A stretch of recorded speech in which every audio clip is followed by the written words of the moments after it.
ancestors built, we're beginning to realize we're not alone.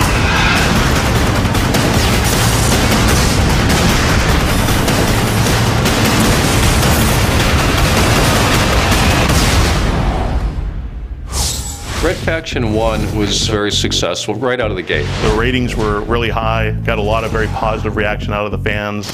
And there we were, planning a sequel immediately. In Red Faction 1, our standard enemies were humans and these mutant creatures that you had to fight. In Red Faction 2, you had humans again and these nano-zombies. In Red Faction Guerrilla, we just stuck with the humans, but gave them some pretty nasty weapons and vehicles that you had to try to deal with. We really started to build up this sci-fi franchise. We've taken this and we've actually wrote Red Faction Armageddon. I didn't expect to see you again. It's a new story in the Mason lineage, but also we're kicking back to some of the old Red Factions as well. Looks quiet to me. You picking anything up? Negative. Something's not right. So there's an entirely different scale of enemies that you're going to be fighting, and therefore different tactics that you have to use.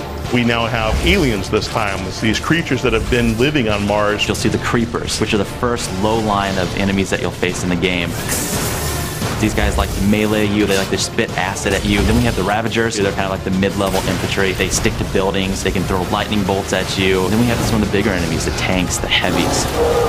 They can overrun you, they can stomp on you. Beyond that, it's just destructive weapons, destructive environments, new ways of approaching battles with enemies.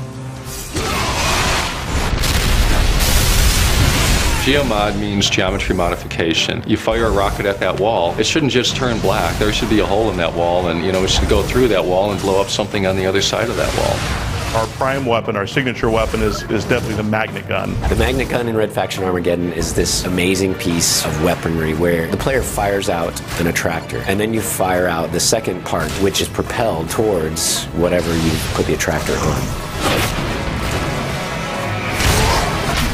We've given you a nanoforge so that now you actually can repair structures as well. You can blow up a bridge or access points to you so that the enemy can't get to you, but then you can repair that bridge and get out of there.